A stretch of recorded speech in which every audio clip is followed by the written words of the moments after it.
everyone. My name's Darren Good, and I'm the Managing Director of Good Sense Training.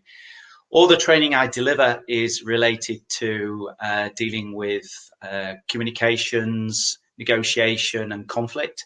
And many years ago, when I worked in the pharmaceutical trade, I was introduced to a model called Colours. And I found it really, really useful. My job at the time was to sell to doctors. And what I didn't realize at the time were all doctors were different. I made an assumption, like a lot of people might, that certain people in a certain industry have the same personality traits. And that's actually not true. We're all unique, as you know, and we all have different ways of communicating. And I was introduced to this model called Colours. And what it enabled me to do was adapt my style for different customers. Now, I run my own business now. I'm self-employed.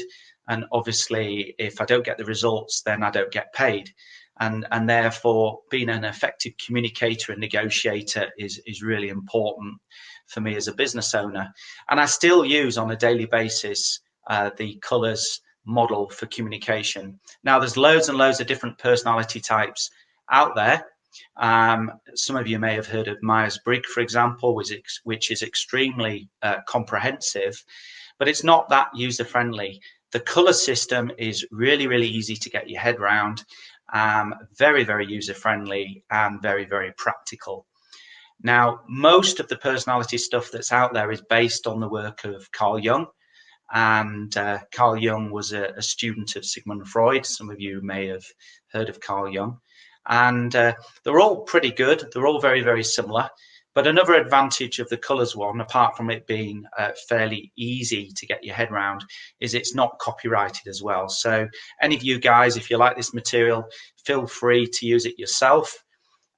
Feel free to have fun with it. And you can even call your colleagues the names that I'm going to introduce you to as well. They're all friendly names. Are you a fiery red? Are you an earth green, a sunshine yellow, or are you an analytical blue? Now, for those guys that actually did the quiz, I've got a quiz sheet here that was sent out. You can always do the quiz afterwards if you haven't done it already. But there are actually 4 columns in the quiz. Now, if you've done that, then the first column relates to how red you are. The second column relates to how yellow you are. The third column, how green, and the fourth column, how blue you are. Now, we deliberately don't give that information out at the beginning because sometimes people will fill the quiz out with a bias towards what they might want to be as opposed to what they are. And what's important is it's a true reflection on what your personality is right now.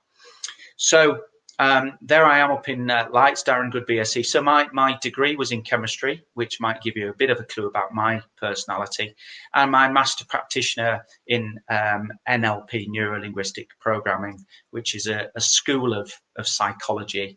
Lots of schools of psychology out there, but the reason I like NLP is it's really easy to learn and it's very practical.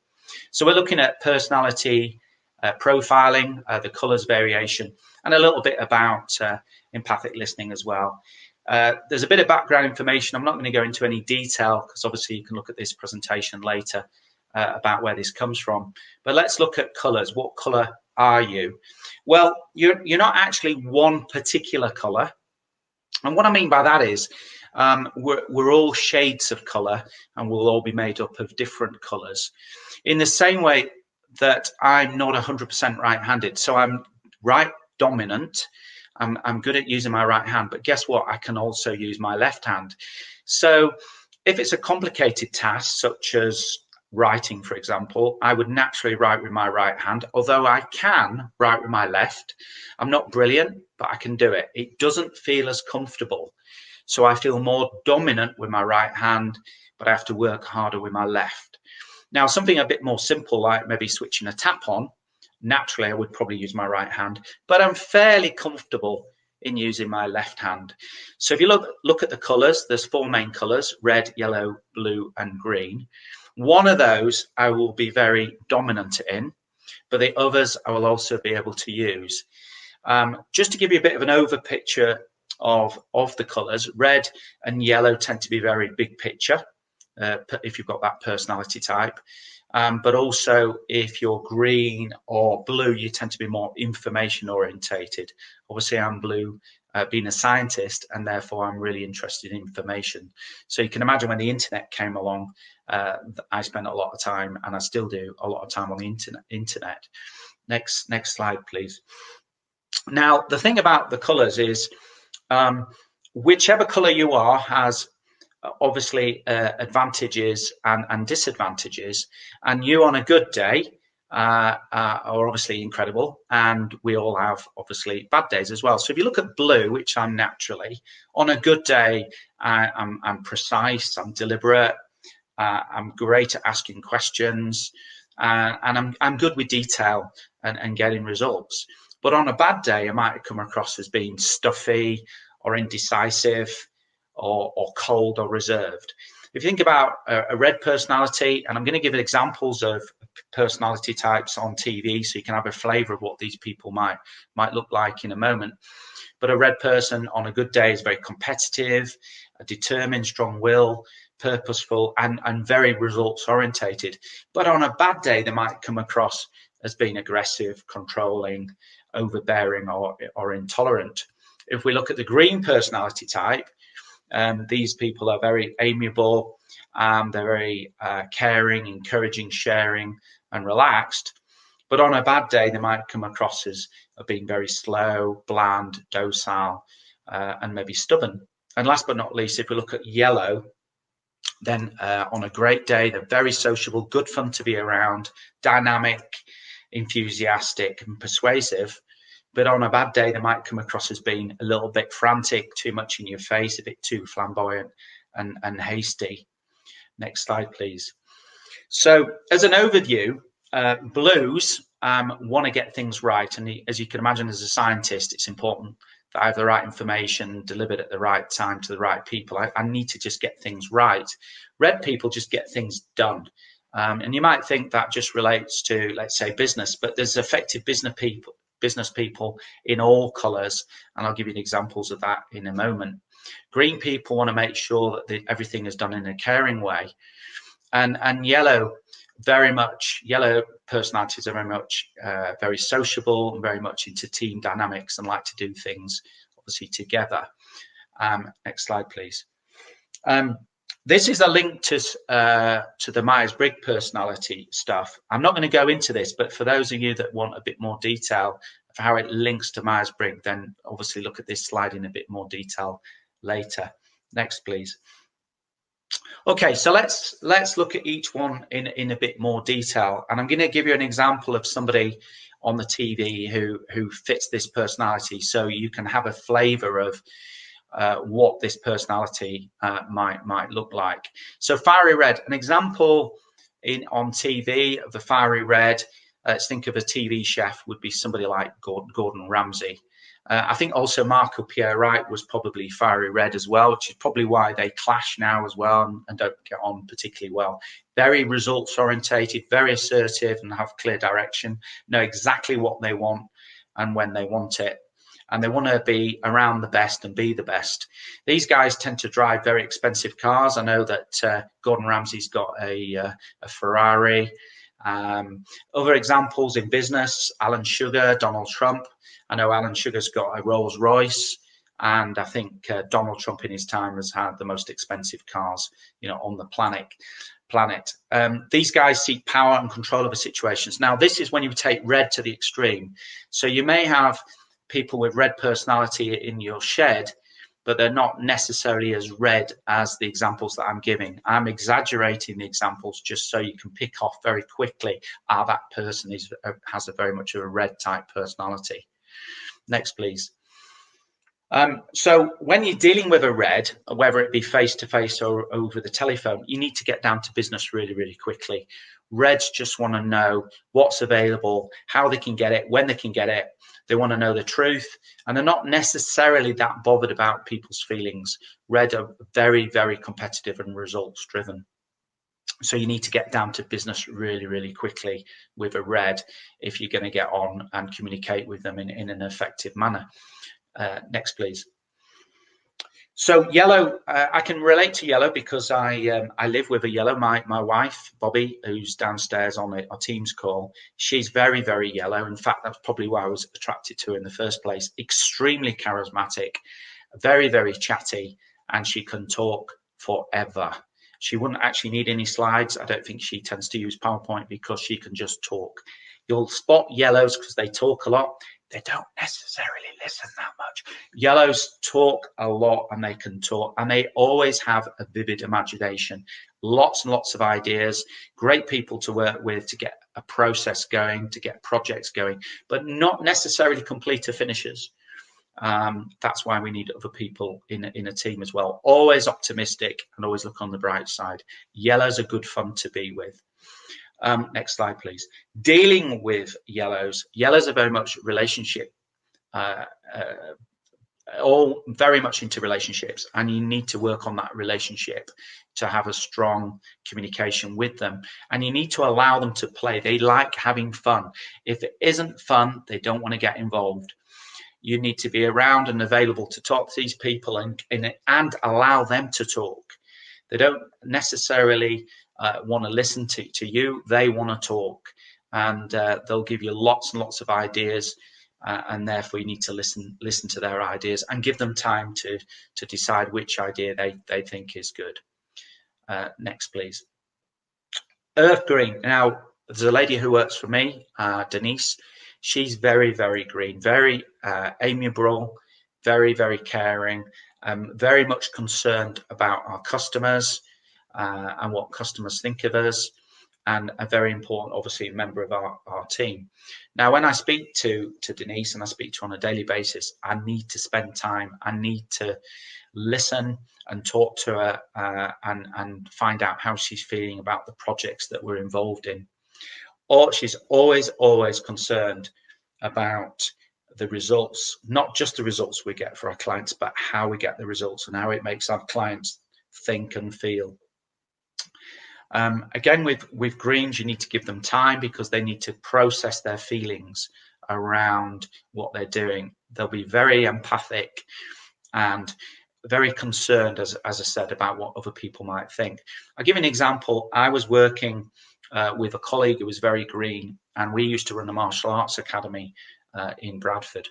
And unfortunately, my landlords had doubled the rent. So we got to the problem that we came to was we couldn't afford to carry on at the membership rates that we were charging. So we had to go to our members and suggest that we were going to put up the prices to pay for our rent, which was now double.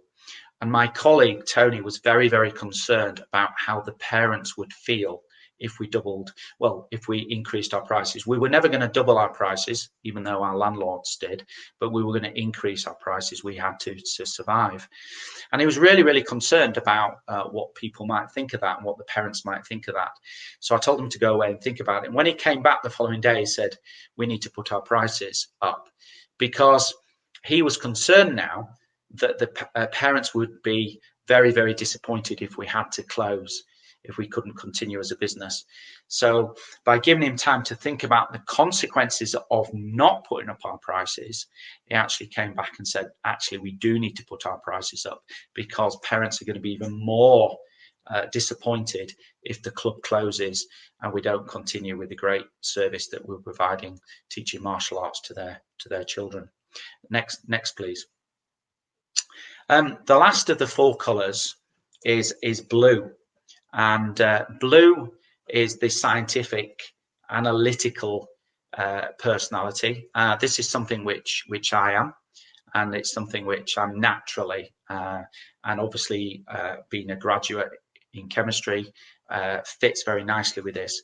Blues live their life according to principles, facts, and logic.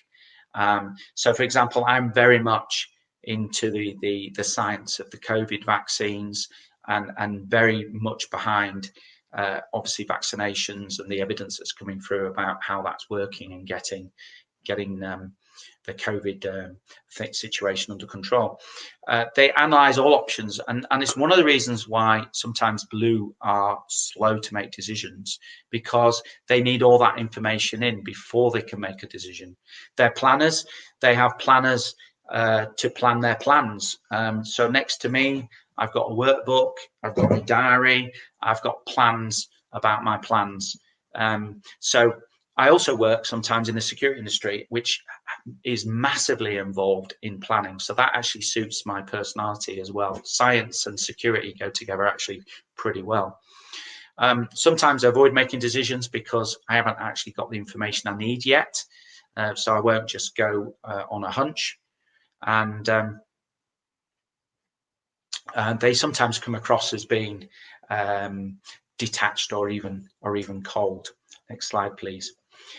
So cool blues. If you're going to communicate with a blue, you need to allow them to be independent, because they like to go off and get the information, and they want to be able to do that in their own time and in a process way. And they'll go through in a logical analysis with any information you give them. So you need to give them time to do that.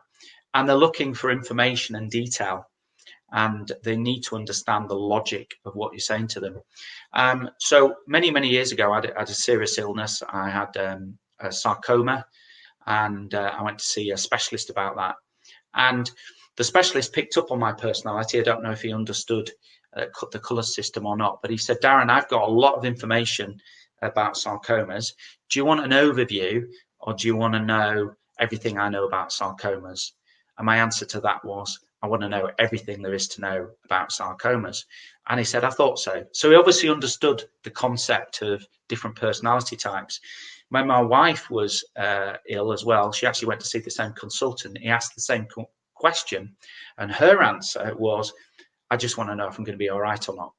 So the way that she perceives information is very different from the way that I do. So the thing about the colours is, to be an effective communicator, we need to quickly work out what the colour is of the person that we're dealing with, and almost adapt our style more towards them. So if I'm naturally a blue, if I'm dealing with a blue, then it's not going to be a stretch for me. If they're more blue than I am, I might have to even exaggerate, if you like, my own personality type. But if I'm dealing with a red, I'm going to have to get down to business much quicker. If I'm dealing with a yellow, I need to bring out more of my charismatic side of things, which I can do, but I have to work at it. And the area that I have to work at most is actually being green, being empathic. It's not that I can't be empathic, because I can be. It's just more of a stretch than it is to behave in a blue manner. So they're the main colours, and I'll take some questions at the end about the colours. The next thing I want to talk about is empathic listening. So I've already hinted that I spent some time in the pharmaceutical industry, and I was actually a sales trainer in the pharmaceutical industry. And the one thing I noticed about sales guys is that they were very good at talking. They were masters of talking. But the one thing that they all seemed to have in common that they weren't very good at was listening. Now, there's actually 5 levels of listening. The first level is not listening, and I'm sure we've all had a go at that. The second level is pretend listening, the sort of thing that you might do on the telephone sometimes, maybe when you're talking to a relative. It's only a matter of time before you get caught out, by the way, guys. The third level is active listening. Selective listening. My sons are experts at that. You mention bedrooms and they don't hear you. You mention money and they do. Fourth level is active listening, where you're actively listening to somebody, but with your perceptions, your biases. And the ultimate in listening, the pinnacle, and the one that we all should be aiming for and will help us in all our sheds, is empathic listening. And that's listening not just as the best that you can, but listening through the filters of somebody else. And that's really tricky, because guess what? You're not them. So all our perceptions go through our filtering system, which is made up of our beliefs, our values, our past experiences. Or to really truly listen to somebody else, we need to get a flavor of their beliefs, their values, their past experiences. And therefore, when we take in the information, we'll be taking it on as if we are them. So hopefully we're going to look at a video. Hopefully that's going to play for us, if Rachel can put that on, which is about the Indian talking stick. And this is the concept of empathic listening.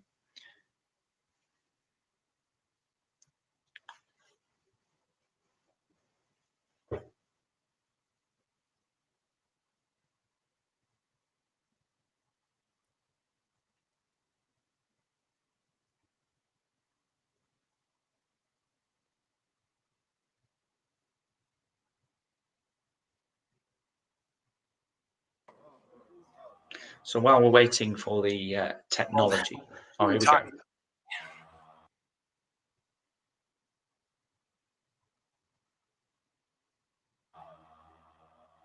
It's authentic, specially carved, beautiful. But you could use a pencil, you could use a spoon, a conch, anything. Most powerful communication idea and technique I have ever found, ever. You just go up and you say to the other person, you've got the talking stick. I can't say anything. Maybe I can ask a question to see if I do understand your point, but I can't make my point. I can't agree. I can't disagree. All I can do is communicate until you feel understood. As soon as you feel understood on your point, then you pass the talking stick or pencil or whatever to me. Now it is my turn, and you are quiet, and you listen with empathy until I feel understood. As soon as I feel understood, I pass it back to you. Now what happens is literally it transforms defensive, negative energy into creative, transforming energy. You think it takes time? It will save so much time. And in your meetings that you go to, basically you say, let's agree to the simple ground rule that no one can make their point until they restate the other person's point to his or her satisfaction. Most powerful communication idea and technique I have ever found, ever. The Indian talking stick. So the thing about the Indian talking stick was that that whole process prevented war between certain American tribes and therefore saved a lot of lives. It's a really, really effective and powerful tool for increasing empathic listening. So if you've got a little bit of conflict between a group, then having some sort of ceremonial stick or symbol which is passed around is a really, really effective way of getting you guys to communicate, allowing one person to talk, and that means that everybody else can listen. The other thing about empathic listening is it's not really taught very much at school. I mean, I didn't even know what it was until I was in my 30s, and therefore, you know, it's something that takes practice. Some people who are empathic will find that easier than others. Certain personality types will find that fairly easy. If you're very, very empathic, you're probably even thinking, why are we even discussing this? But I would suggest that most people tend to be very, very good at talking and less good at listening. So it's a really important skill set. What we need to do as an effective communicator is get very, very good at talking and very, very good at listening. And not very many people out there are actually very, very good at both. I did say I was going to mention about some different personality types. So I'm just going to talk a little bit about the colors and the different TV characters that might fit those profiles as well. So I mentioned red and Lord Sugar and Donald Trump. Gordon Ramsay, Michael P.O. White. If you look at yellow, an example on TV that you might know would be Richard Branson. Richard Branson, very flamboyant, very charismatic. I don't know if anyone knows what car he drives, but apparently he's got an amphibious car, a car that's capable of being on water and land, whereas your red personalities have got Ferraris and Lamborghinis and Rolls Royces. Green personalities, if we look at green, in terms of a TV personality, it would be somebody like Nigella Lawson, who's obviously extremely empathic. And if you look at the way she sort of caresses her food, if you like, that's a unique selling point. And I think it's one of the reasons that some people might watch her on TV. Very empathic lady. In business, a good example of somebody who was extremely green might be Anita Roderick. Bless her cotton socks, she's not with us anymore. But ethics was the most important part of her business. She said she created a business to serve others. It wasn't about making money. And if you look at blue personalities, TV chef, maybe somebody like Heston Blumenthal, who uses a very scientific approach to his cooking, to his trade. And I guess as a TV chef, somebody like Delia Smith is extremely blue. And think about this, she even wrote a book about how to cook an egg. And I think I looked online, there's even videos online of Delia Smith showing you how to cook eggs. So if you think about these different personalities, it might give you a flavor when you're dealing with somebody about what they're like, and therefore how you can adapt your style for the particular personality types.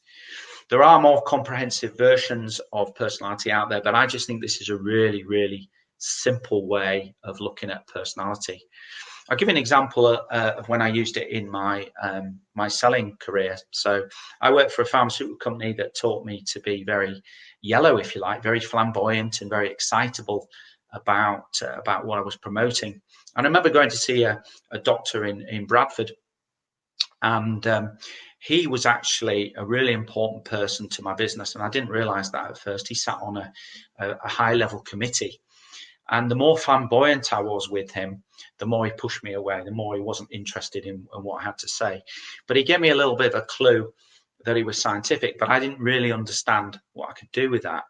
And then I went on this Colours Personality course, which I think was a 3-day course, and I suddenly got it. So what I did next time I went to see him, I took with me some clinical papers, and I just left my card and the clinical papers at reception. And within a few hours, he rang me back and said, Darren, absolutely fantastic. You've dropped that stuff off. Can you drop some more materials off for me? And that's exactly what I did. And over a period of time, I built up a relationship with him. And via this scientific process, if you like, this blue process, which was actually quite natural for me, whereas being flamboyant was something I had to work at. And consequently, my drug got onto the local formulary, and I hit every single sales target with that particular drug while I was working for that particular company. Consequently, I was headhunted by another training company, another pharmaceutical company, where I became a trainer. And they massively increased my salary because I'd hit all my sales targets and hit the sales bonuses before. So that's an example of how I used the personality stuff. I use it on a daily basis now within my business. I'm dealing with all sorts of different characters, whether it be managing directors of organizations, dealing with people, staff that work for me, different trainers that work for me. And obviously I work with different types of organizations. So I've pretty much got the presentation. I know Rachel's going to say something, I think. Yeah, I was just going to pop on and just say if anybody wanted to ask Darren a question, just to send it in. But I had a couple of questions I could ask as well, Darren, if that would be, yeah. So I just wanted to ask how kind of, thinking about what other types of personality might be in your shed, how it could potentially help to avoid conflict down the line. So knowing your personality, knowing the person's personality type, first of all, explains why they behave in the way that they behave. So there shouldn't be any surprises. If you know somebody's got a red personality, you know how they're likely to behave in a meeting or a discussion. And the more important that meeting is, or that discussion is, the more likely they're going to behave in that manner. So going back to the example of me saying that I'm right-handed, the more under pressure I am, the more I am right-handed, the more I'm going to use my right hand. So a red person is going to behave more red under pressure. A green is going to be more green. A yellow is obviously going to be more yellow, and a blue is going to be more blue. So first of all, there's no surprises when somebody behaves in a certain way. And then secondly, you can adapt your style to be more like them. Generally, people like them. So I'll give you an example of what I mean by that. I live next door. On both sides of me are teachers. Teachers hang out with teachers. People like them because they understand people that are like them. So reds tend to rate other reds as long as they're not more red than they are. So the thing about reds, because reds are so competitive, at the top end there can be a bit of falling out, hence why Gordon Ramsay probably fell out with Marco Pierre White. Alan Sugar apparently doesn't get on with Donald Trump, but no surprises there, eh? So sometimes there's a bit of clashing with reds, but yellows love hanging out with yellows. Blues like blues. If you go, you can imagine, I used to sell antibiotics to microbiologists. Microbiologists love hanging out with microbiologists, but can you imagine a microbiology hanging out with somebody like Donald Trump? Do you think they're going to get on? I don't think so. So either the microbiologist has to adapt to Donald Trump, or Donald Trump has to adapt to the microbiologist, or guess what? They can meet in the middle. Maybe that there's a lot of kind of blue types heads when you think people maybe coming from kind of engineering backgrounds, very craft oriented. It could be that a lot of people have had that experience, as you say, these very precise kind of things, building, making. So it could be that maybe a lot of shedders out there are a similar type of personality to yourself, very precise, analytical. Absolutely. But remember, you're not 100% of one color. So I run my own business, so there's quite a bit of red in my personality as well. I would say I'm mostly blue, then red, then I would be yellow, and last but not least, I'd be green. So the thing that I need to be really, really aware of is my lack of green.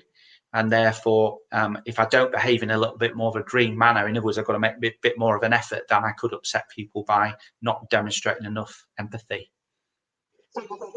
So do you think it's important for people to recognize what they are themselves when thinking about how they're going to relate to others, rather than just thinking about what everybody else will respond like? Rachel, I lost you for a few seconds. Can you repeat the question, sorry. please? Yeah, I was just going to say, do you think the first kind of step in this is kind of recognizing what color your own self would be, and then how you might relate? Because I know sorry, I don't know if I broke up again there. My connection's a bit bad. I don't know if, in certain situations, I know I would respond in a certain way.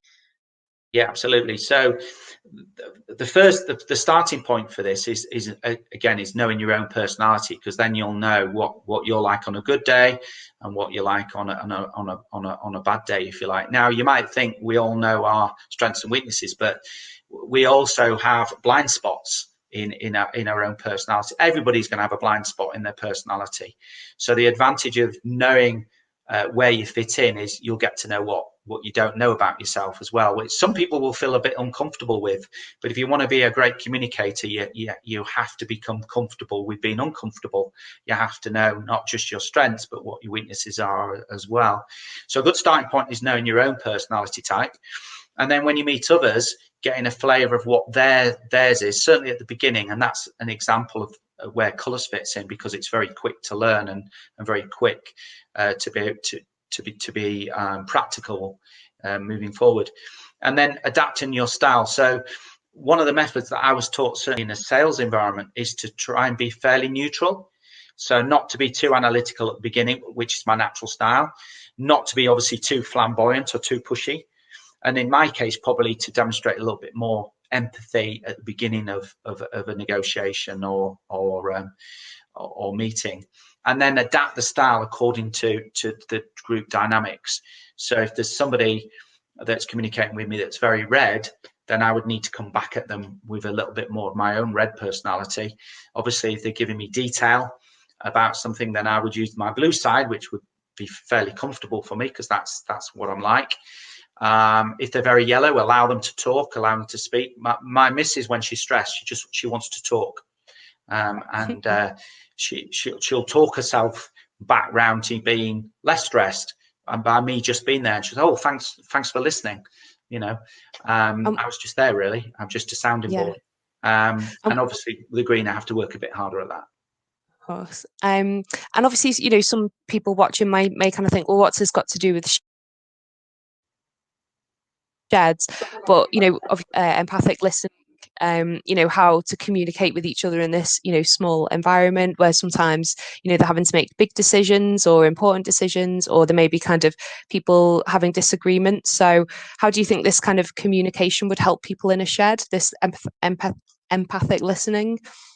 Well, I mean, the good thing about empathic listening is that for some people, I'm using myself as an example, we're coming off a low base, and a lot of people aren't actually that good at listening. So by being more effective at listening and demonstrating empathic listening, they're going to feel that the group are going to feel more inclusive, and everybody's going to feel more likely to get involved, and more ideas, then the more likely something great's going to come out. A great idea is going to come out of all the different ideas, as opposed to maybe one person being very pushy around the table and just pushing their idea, which might be a great one, but it might not necessarily be the best one. Stephen Covey states that the best way of dealing with conflict is by empathic listening. And he's gone down in history as being one of the most effective communicators the world has seen. And his book, 7 Habits of Highly Effective People, which I highly recommend, is the #1 selling personal development book ever written. I think it's sold something like 100 million copies. One of the chapters in Covey's book is specific to empathic listening.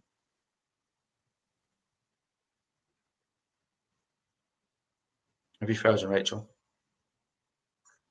I'm back. I don't know if you can hear me now. Can you hear me okay? I can, yes. Yeah, sorry about that. I'm having connection trouble.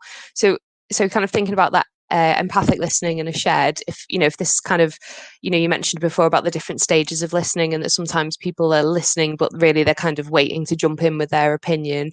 If this is kind of resonating with people, how do you think they should go about starting to empathic way? Your question again then, but I think I've got the flavor of what you're saying. I mean, the thing about empathic listening is giving people time to talk, and then give yourself time to actually convert that into some sort of meaning, because we're all biased. We can listen to somebody and we think we know what they mean, but we have made our own judgment on what we think they mean based on our own beliefs and values. So we need to get to know the other person to get a flavor of their beliefs and values, get a flavor of how they think and feel, so that when we listen to them, we're listening to them more with their filters as opposed to our filters. And therefore we're going to get a better understanding of what they mean, what their ideas are, and what needs to happen to drive a process forward. Yeah, and a comment just came up. I don't know if you saw it there, Darren. I've just popped it back up again. Exactly what you've just said is what Ivor's just said from Aldridge. Just that we should stand in someone else's shoes, feel how they feel, modify your behaviour to get the best out of each other. I think that's exactly right, Ivor. I couldn't say that any better. And if I'd have thought of saying that, I would have done. Absolutely. But you know what? It's not as easy as you might think to do empathic listening, because we always listen to everything with our own filters. Our own perception of the world is based on our own beliefs and values and experiences. So to truly listen to somebody else, we need to really get our heads around what their beliefs and values are. And that takes time. And that's why listening is such an important skill and takes practice. Definitely. And do you have any kind of other links or anywhere else that people might like to find out more if they're interested in kind of the colours personality or any other kind of personality tests? Yeah, well, I mean, to be honest, there's loads of, I just put into Google myself just to do some checking. There's loads of stuff on colours personality out there. It'll keep coming up. There's loads. Stephen Covey, there's some links on the slides that I put. There's 2 great links on there. And his book, 7 Habits of Highly Effective People, is fantastic. You can obviously buy that. I think you can probably download the book. And I know it's also available on Audible. So I listen to a lot of material. I buy a book a month through Audible, and I know that the Covey book, 7 Habits of Highly Effective People, is on Audible and can be downloaded via Audible. So we've got this bit of a comment here, Darren. I don't know if you can read this. So is there anything that you'd kind of say to this person about how it might be useful? Sorry, should be about doing and talking rather than the psychology around mental health. So, I mean, empathic listening, I think, is an important skill set. We have had. Go ahead, Rachel. Sorry, I was just going to say we have had a little response to this as well. So, and then I'll let you answer.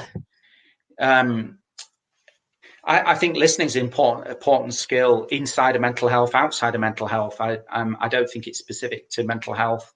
I think it's an effective communication strategy for any important communication between groups of individuals. That in your case, you're probably working on some pretty good projects. And I think projects are going to be better developed the more that we listen to the ideas of a group. Absolutely. Yeah, and that's it. I guess, it's not just in sheds, we're communicating all the time, in our daily life, isn't it? And recognizing these personalities or thinking how best to respond to people is useful, whatever we're doing, I think. Yeah. Absolutely. Is there anything else that you wanted to add, Darren? Obviously, the slides, we're going to make the slides available afterwards because we've had a couple of comments saying that people were enjoying it. Yeah, the only other thing I would suggest we've also got the person can download and complete. Yeah, people might look at the colours and think I'm when they look at it thinking, well, I'm a little bit of this and a little bit of that. The way to work out best of what you are is to imagine you're under pressure.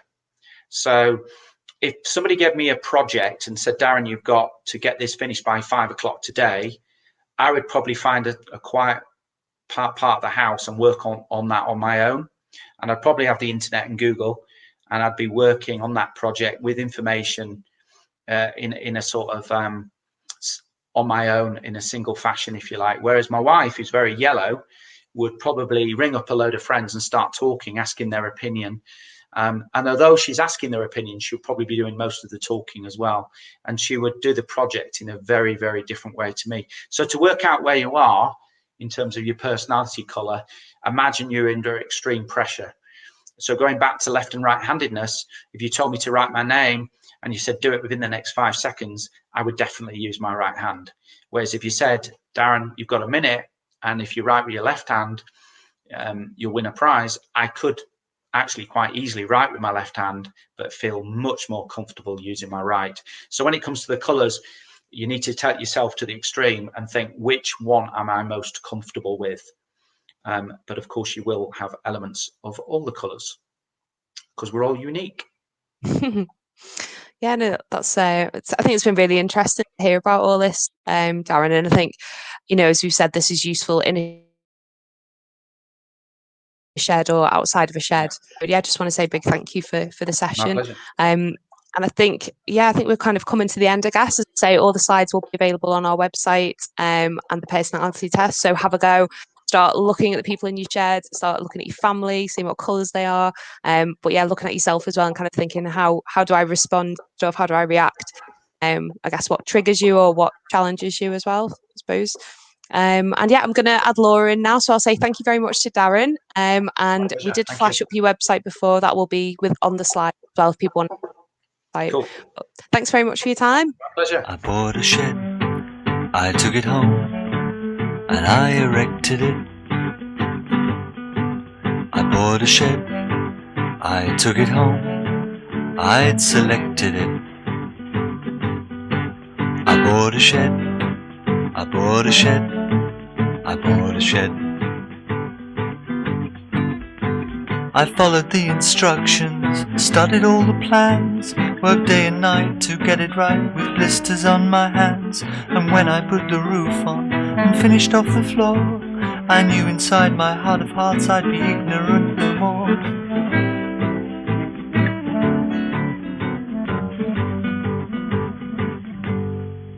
I heard a no inside my shed, I suspected it. I felt a no inside my shed, I detected it. I was so scared of what he said that I rejected it. He said, forget about the tarot, the I Ching and the runes. Get down your garden centre on a Sunday afternoon. Go past the cafeteria, past all the flower beds. If you're searching for enlightenment, head straight for the sheds.